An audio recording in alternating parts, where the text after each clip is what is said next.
Primer grado de Formación Personal, curso de Dogma y Cristología, contenido de las lecciones número 11 a la 22. Lección número 16. Cristo nuestro Rey. El reino de Cristo se establece por amor, no por temor.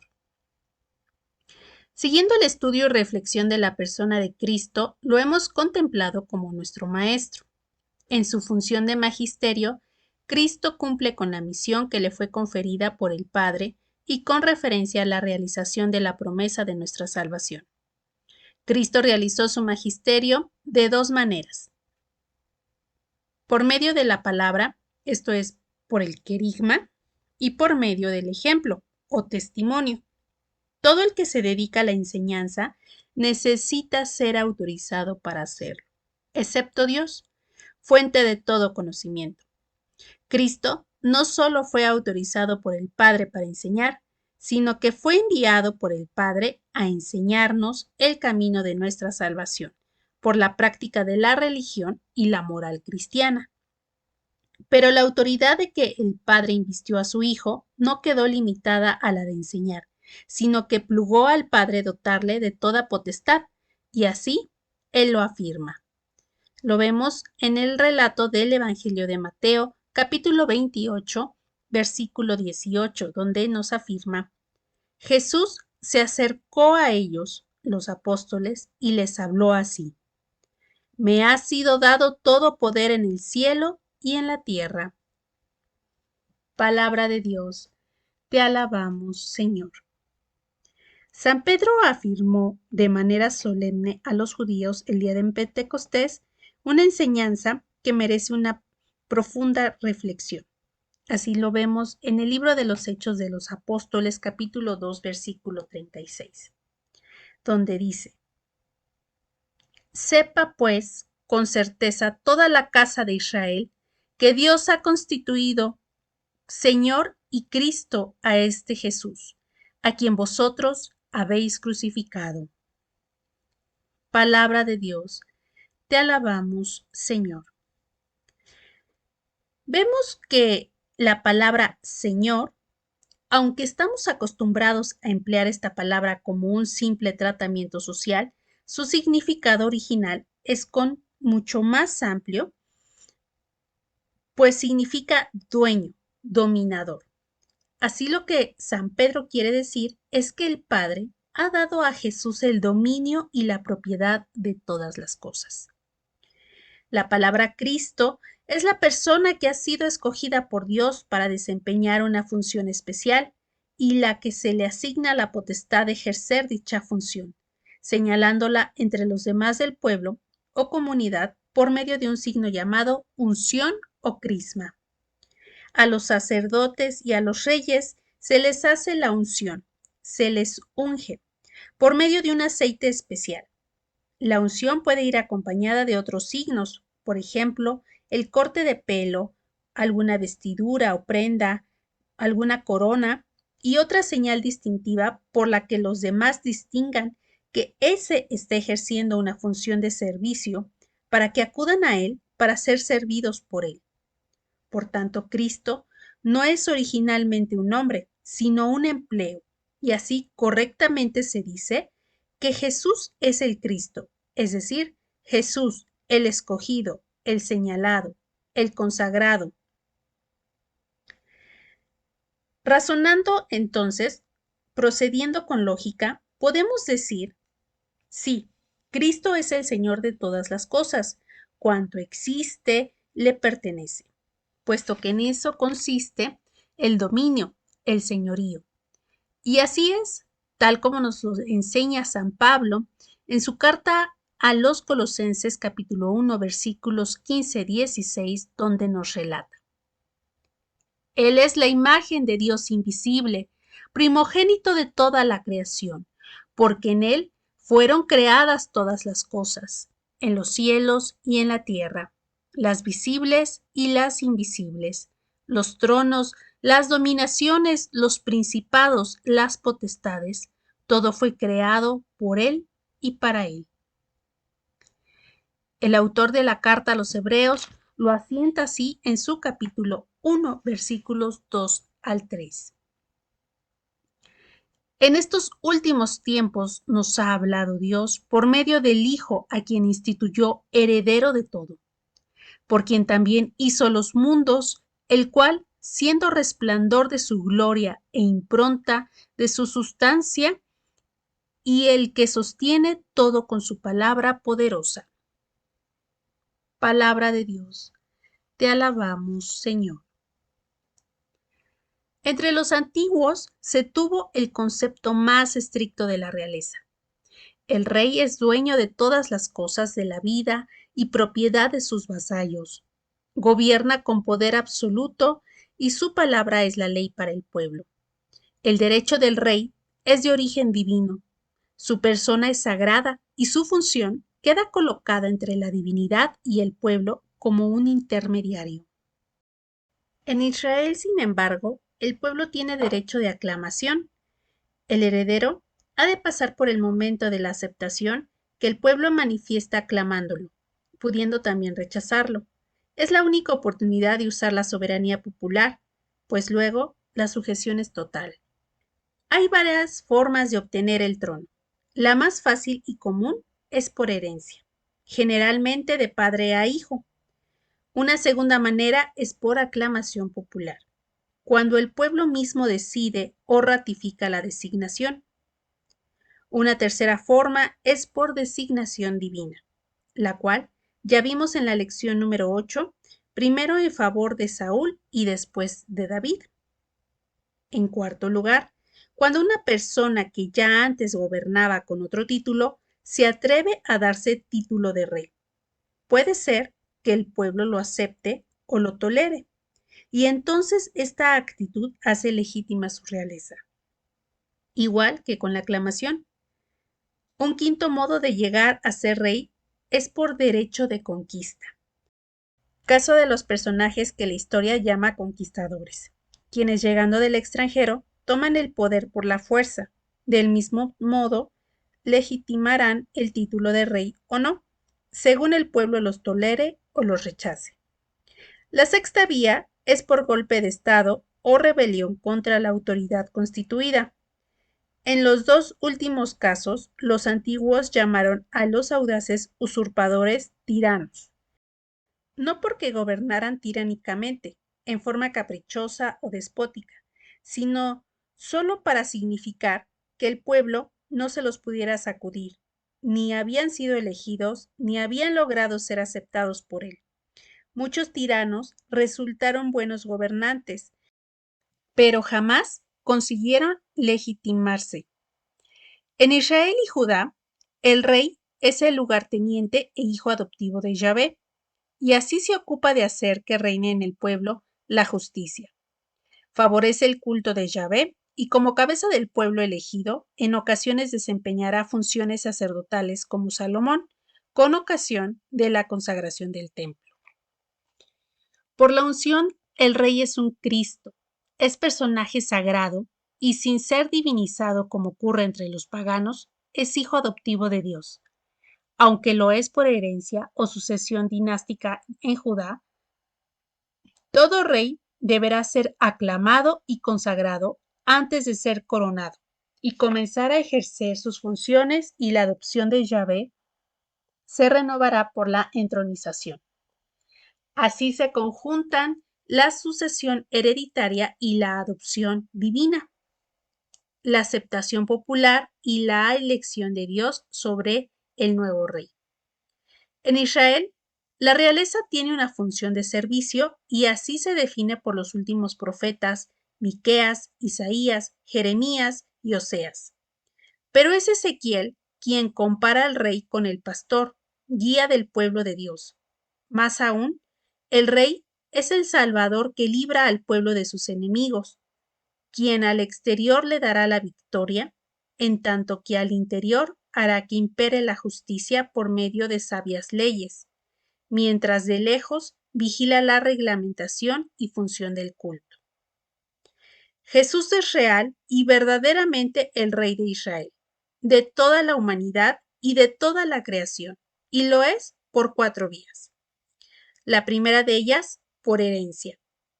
El Padre es el Rey por derecho original de propiedad, pues Él domina desde su origen todo lo que ha creado.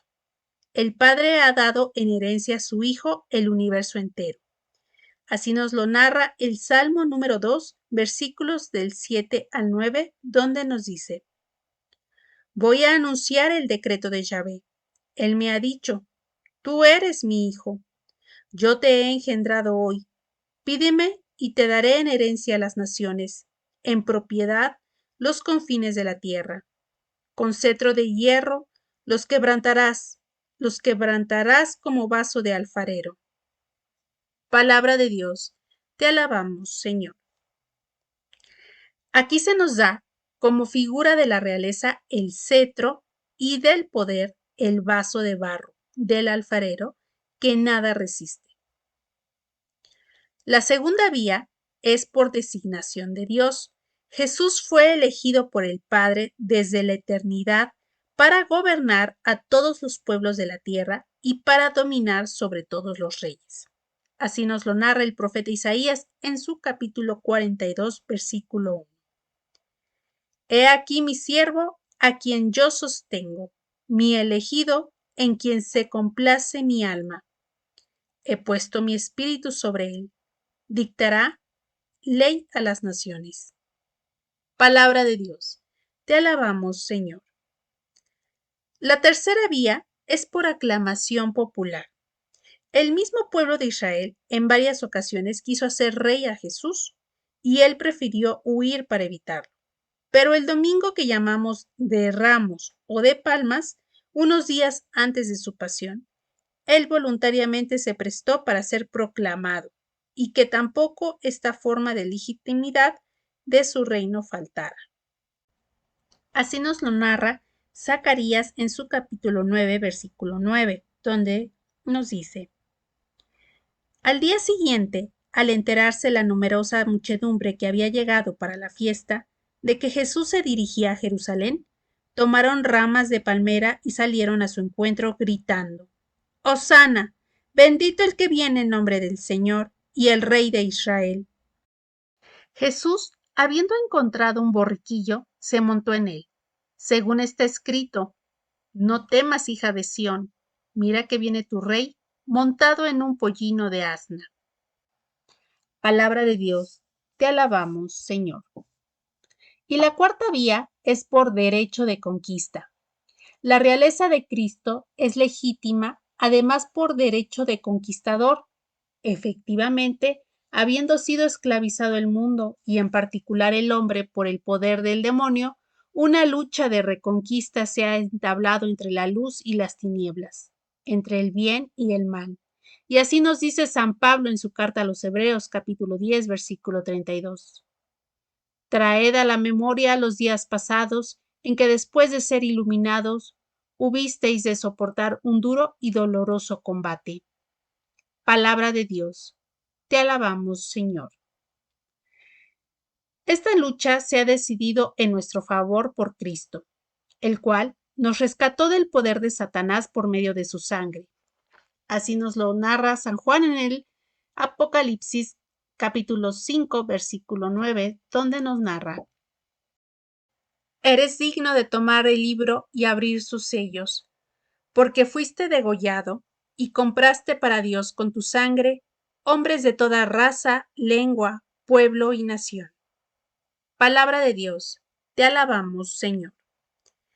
Es así, Cristo verdadero Rey, por derecho de conquista, con la particularidad de que mientras todos los otros conquistadores sacrificaron a sus vasallos para obtener sus victorias al precio de la sangre de ellos, Cristo derramó su propia sangre hasta la última gota, a fin de que sus vasallos no padeciesen, antes que recobren la vida y sean libres, según nos enseña San Pablo en su carta a los Efesios capítulo 1 versículos 7 y 8, donde nos narra: En él tenemos por medio de su sangre la redención, el perdón de los delitos, según la riqueza de su gracia que ha prodigado sobre nosotros.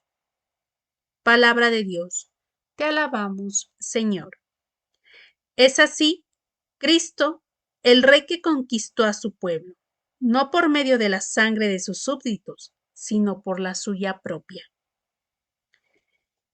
En la remota antigüedad se consideraba al rey pastor como soberano de un grupo humano dedicado al pastoreo y que en aquel tenía su guía, provisor, gobernante, instructor y remunerador. Es donde resplandece limpia la imagen del rey servidor, a quien eligen sus súbditos para que realice toda función de protección y encauzamiento del grupo, proveyendo su felicidad y a la realización de su destino. Tal imagen es la que consciente o inconscientemente tenían de Jesús los judíos cuando le buscaban a fin de coronarle rey tras el milagro de la multiplicación de los panes. Así nos lo narra el Evangelio de San Juan, capítulo 6, versículos 14 y 15. Al ver la gente la señal que había realizado, decía: Este es verdaderamente el profeta que iba a venir al mundo. Dándose cuenta Jesús de que intentaban venir a tomarle por la fuerza para hacerle rey, huyó de nuevo al monte él solo. Palabra de Dios, te alabamos, Señor. Y finalmente, hemos de considerar la realeza de Cristo en cuanto hombre por ser descendiente directo del rey David, de cuya progenie habría de nacer el Mesías prometido, conforme a las profecías del profeta Ezequiel en su capítulo 34, versículo 23 y 24, donde nos relata: Yo suscitaré para ponérselo al frente un solo pastor que las apacentará, mi siervo David. Él las apacentará y será su pastor. Yo, Yahvé, seré su Dios, y mi siervo David será príncipe en medio de ellos. Palabra de Dios, te alabamos, Señor. Dado que el profeta Ezequiel existió 400 años después de David, no es del rey mismo de quien habla el profeta, sino de un descendiente suyo de manera figurada. Esto queda de manifiesto en el libro del Apocalipsis, capítulo 5, versículo 5, donde nos relata: Pero uno de los ancianos me dice: No llores, mira, ha triunfado el león de la tribu de Judá, el retoño de David. Él podrá abrir el libro y sus 7 sellos. Palabra de Dios, te alabamos, Señor. Sabemos que Cristo desciende en cuanto a hombre de David por su madre, la Santísima Virgen María, y de San José, su padre. Aunque Cristo nunca buscó ser rey, tampoco negó su realeza. Antes, por el contrario, en ocasiones aceptó las exclamaciones de otros, en tal sentido como el Domingo de Ramos, que ya vimos, o en su respuesta a Natanael, relatada en el Evangelio de San Juan, capítulo 1, versículo 49 al 51, donde se nos dice: Le respondió Natanael: Rabí, tú eres el Hijo de Dios, tú eres el Rey de Israel. Jesús le contestó: Por haberte dicho que te vi debajo de la higuera, ¿crees? Has de ver cosas mayores. Y le añadió: en verdad os digo, veréis el cielo abierto y a los ángeles de Dios subir y bajar sobre el Hijo del Hombre. Palabra de Dios, te alabamos, Señor. Pero en otras ocasiones, el mismo Jesús confirma su realeza de manera clara y explícita, como lo hizo ante Poncio Pilato, y que se nos narra en el Evangelio de Juan, capítulo 18, versículos 33 al 37, donde nos dice: Entonces Pilato entró de nuevo al pretorio y llamó a Jesús y le dijo: ¿Eres tú el rey de los judíos? Respondió Jesús: ¿Dices eso por tu cuenta o es que otros te lo han dicho de mí? Pilato respondió: ¿Es que yo soy judío? Tu pueblo y los sumos sacerdotes te han entregado a mí. ¿Qué has hecho? Respondió Jesús: Mi reino no es de este mundo. Si mi reino fuese de este mundo, mi gente habría combatido para que no fuese entregado a los judíos. Pero mi reino no es de aquí. Entonces Pilato le dijo: Luego, ¿tú eres rey? Respondió Jesús: Sí, como dices, soy rey. Palabra de Dios, te alabamos, Señor. Pero donde Cristo actúa con una determinación de rey es en la cruz al hablar con Dimas, el buen ladrón, donde se nos narra este pasaje en el libro de San Lucas capítulo 23, versículos 42-43, donde dice: Y decía, Jesús, acuérdate de mí cuando vengas con tu reino. Jesús le dijo: Yo te aseguro, hoy estarás conmigo en el paraíso. Palabra de Dios, te alabamos, Señor. El reino de Cristo y su realeza son muy distintos a los de este mundo, de donde resultan grandes dificultades para entenderlos. En primer lugar, tenemos su extensión, pues no se mide por kilómetros cuadrados de territorio, sino por el número de personas que verdaderamente lo aceptan. Número 2. Por su instalación. En este reino no se instalan sus ciudadanos, sino que es el reino mismo el que se instala dentro de cada uno de ellos. Número 3. Por su duración. No se mide por años ni por siglos, pues es eterno, lo que quiere decir que siempre ha existido y durará para siempre. Número 4. Por sus ciudadanos. Son todos los hombres de cualquier pueblo y raza que aceptan a Cristo, su doctrina y su ley, uniéndose a Él por la fe. Y por último, su rey, que difiere totalmente de los reyes de este mundo.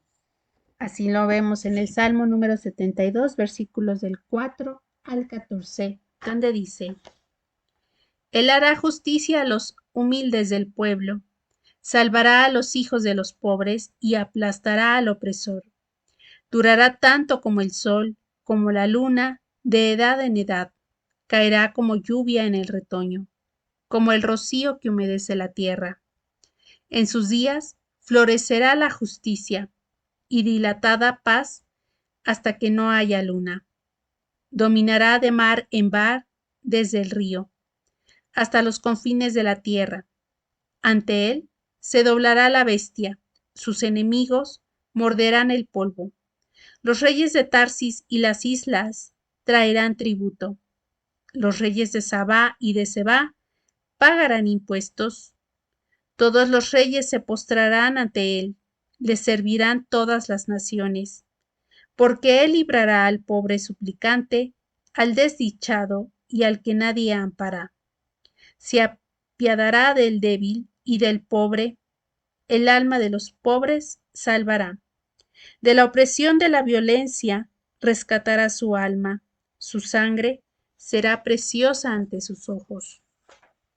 Palabra de Dios, te alabamos, Señor.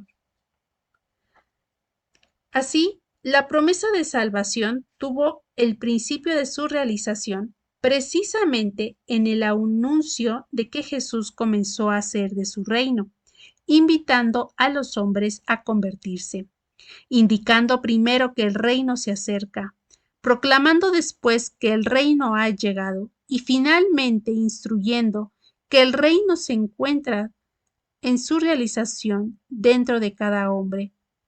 Así nos lo dice el Evangelio de Mateo capítulo 3 versículo 2.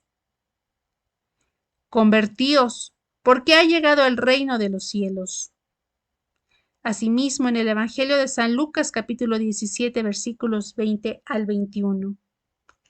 El reino de Dios viene sin dejarse sentir, y no dirán, vedlo aquí o allá, porque el reino de Dios ya está sobre vosotros. Palabra de Dios, te alabamos, Señor. Cuando Jesús dijo a Pilato, mi reino no es de este mundo, ¿qué quiso decir? Una respuesta que hubiera sido felizmente aclarada Si el procurador no tuviera prisa en oír esa respuesta, que a todos nos interesa, en sus muchas parábolas acerca del reino de Dios, aprovecha Jesús para mostrarnos un aspecto de ese reino misterioso, del que al cabo no nos da una definición plena por sí mismo, porque siendo misterioso no lo podemos entender. Las parábolas nos presentan este reino en 3 etapas de cumplimiento. La primera fue el tiempo mesiánico durante la vida de Cristo. La segunda es el tiempo de implantación o vida temporal de la Iglesia. La tercera habrá de ser en la eternidad a partir de la segunda venida de Cristo, también llamada parusía, cuando se realice el juicio universal y tras de él la vida eterna y gloriosa existencia de la Iglesia en presencia de la Divina Trinidad. El reino de Dios se manifestó sobre la tierra al ser inaugurado por Cristo, mediante la palabra o mensaje de salvación que el Hijo nos trajo del Padre, mediante los milagros, que son las señales visibles de lo invisible que ocurre, y sobre todo se manifiesta presente el reino de la persona misma de Cristo, Rey visible durante su vida temporal, Rey invisible hasta la consumación de los tiempos, en que nuevamente visible y glorioso le dará plenitud a su reino. Resumiendo, el testimonio y el querigma o proclamación son medio de magisterio. La autoridad de Cristo proviene del Padre, principio de todo. El Padre ha constituido a Cristo en dominador del universo. Todas las cosas, todos los seres pertenecen a Jesucristo por cesión que el Padre le hizo de toda la creación. Jesucristo es no poéticamente, sino realmente Rey del universo.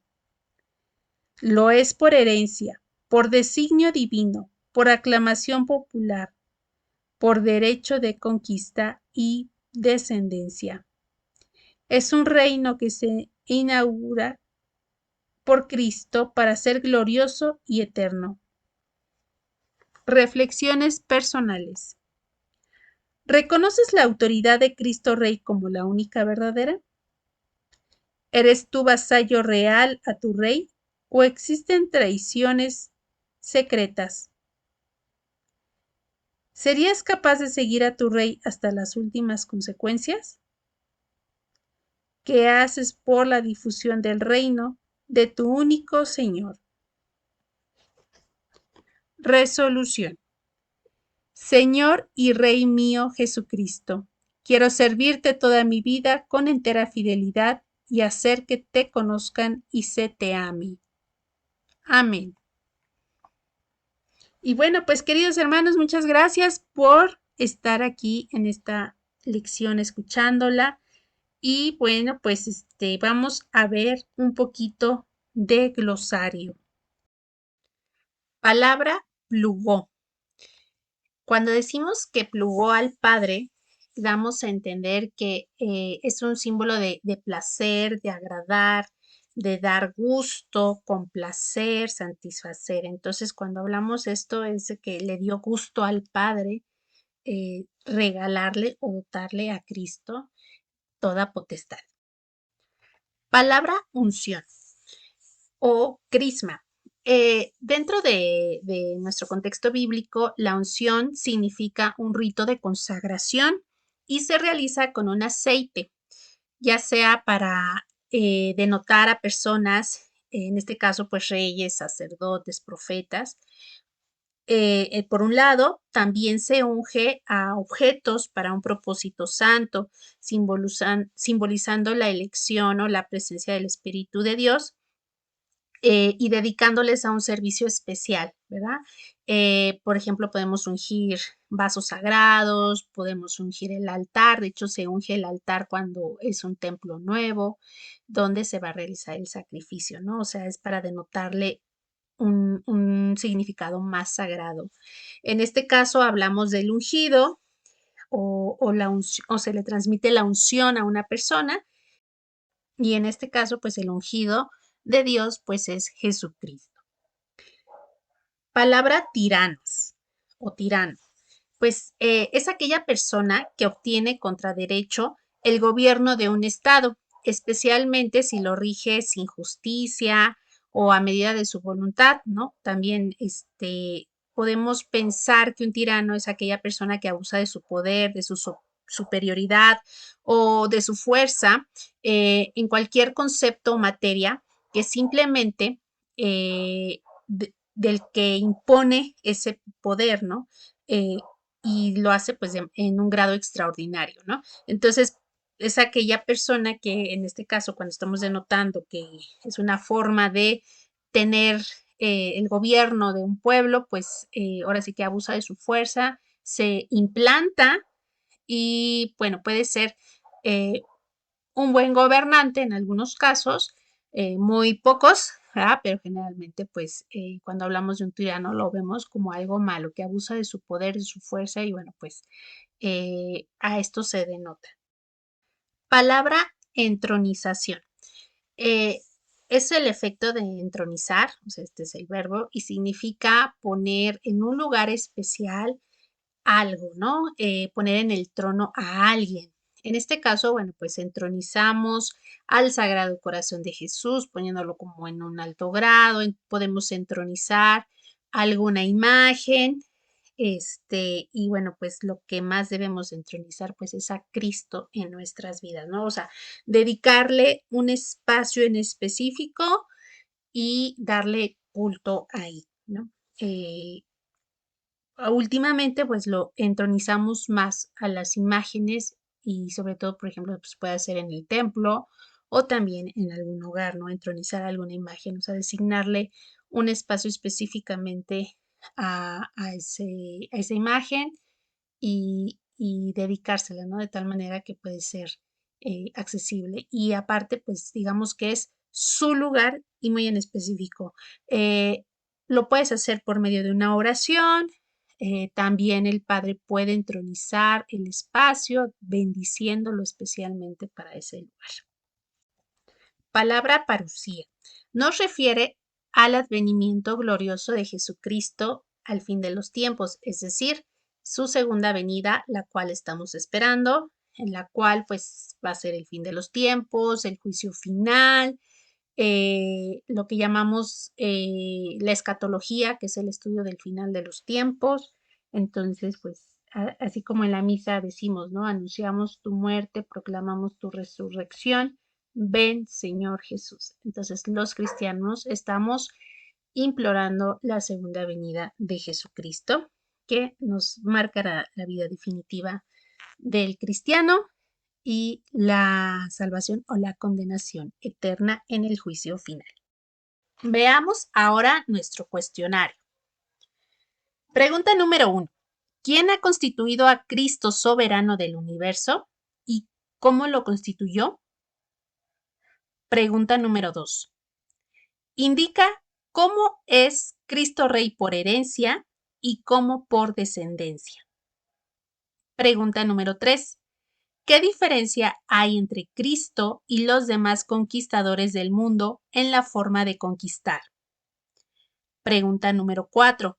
¿Cómo queda insertado el reino de Cristo en el plan de la salvación? Pregunta número 5. Cita las dos formas cómo se manifestó la instauración del reino de Dios en la tierra durante la vida pública de Jesús. Es decir, donde se reconoce como Cristo Rey. Si quieres estudiar un poquito más acerca de este tema de Cristo como Rey, recordemos que tenemos el Catecismo de la Iglesia Católica. En su numeral 440, 541 al 544, el 550, el 654, 668 al 677, el 680, el 783 al 786 y del 897 al 913. Podemos dar una pequeña síntesis de este tema diciendo que Cristo es Rey no por dominio público, sino por su servicio y entrega. Recordemos que la principal función de un rey es el servicio. Que Cristo Rey reina desde la cruz, pues ese es su trono, es su entronización. Que Cristo Rey gobierna con verdad, con justicia y con amor, y que invita a su pueblo a colaborar en la edificación de este reino. Sin tu ayuda no es posible, hermano. Así que pongámonos a la obra. Recordemos también que en nuestra Iglesia Católica festeja la fiesta o la solemnidad de Cristo Rey el domingo previo al el primer domingo de Adviento. Generalmente se da entre la última o penúltima domingo de noviembre. Entonces, recordemos esta advocación y consagrémonos a Cristo Rey de la Paz. Les dejo también en la descripción de este video una pequeña oración de consagración a Cristo Rey que podemos realizar diariamente en nuestras oraciones diarias. Y pues muchas gracias, hermanos, por escuchar este video. Les deseo que tengan un excelente día. Nos vemos para la próxima. Dios les bendiga. Luz y sal. Reunir y servir.